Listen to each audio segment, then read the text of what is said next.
नमस्कार। मैं प्रोफेसर यशराज पारखी।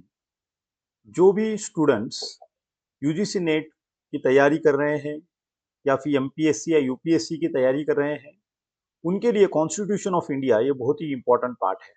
अगर आपने पिछले पार्ट 2 नहीं देखे हैं तो आप प्लीज देखिए। आज हम बात करने वाले हैं what are the 12 schedules in constitution of India. तो इसके बारे में आज हम बातचीत करने वाले हैं और इसको हम किस तरीके से याद रख सकते हैं इसके बारे में भी देखेंगे।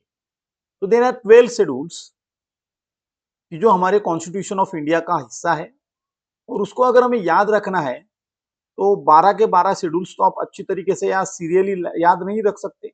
इसके लिए आपको एक हम ट्रिक्स बताते हैं and that trick is tears of old PM. इसमें से TEARS ओल्ड पीएम।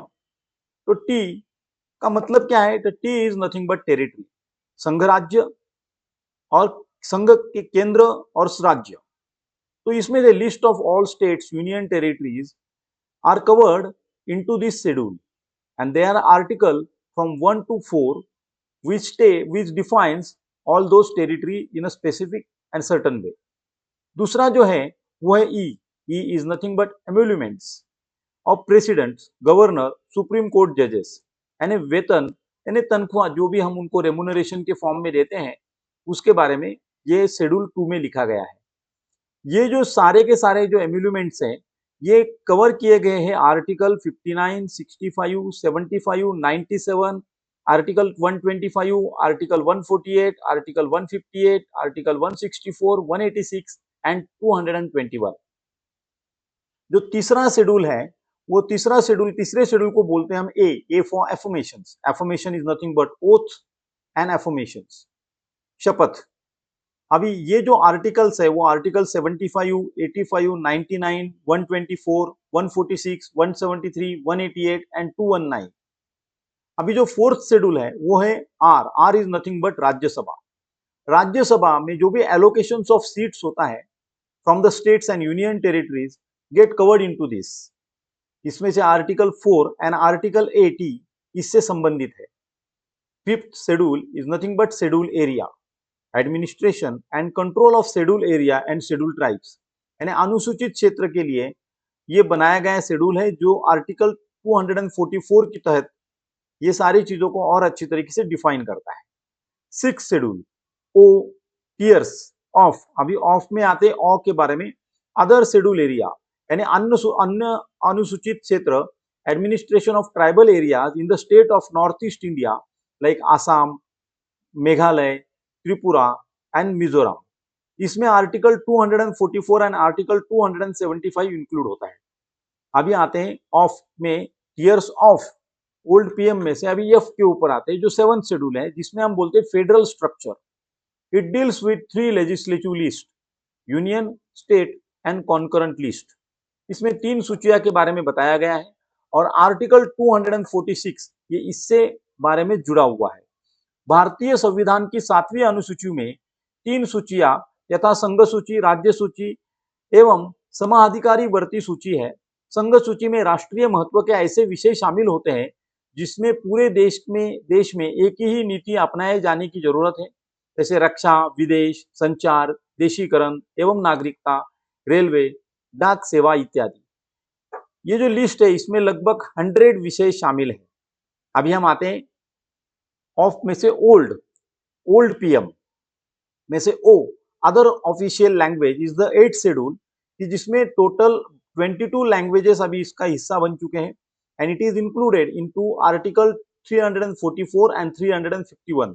कभी कभी ऐसा भी आपके लिए क्वेश्चन आ सकता है which article covers the other official languages in constitution of India, then you can mention over there article 344 and article 351 is the part of these languages.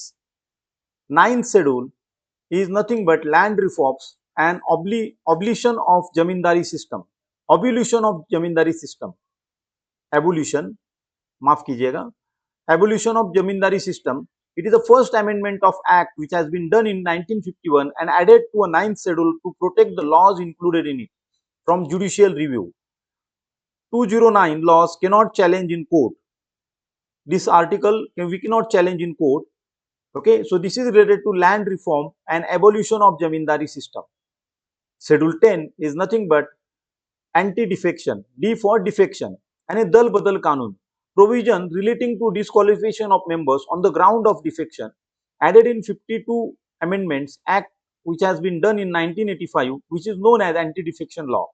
अभी आप देख सकते हैं पिछले साल ये एंटी डिफेक्शन लॉ को लेकर काफी चर्चा हो गई थी और काफी निगेटिविटी अपने भारतीयों के मन में आ चुकी थी। इसका असर हमने 2024 के लोकसभा इलेक्शन में देखा था कि किस तरीके से लोगों ने वोटिंग करना ही पसंद नहीं किया।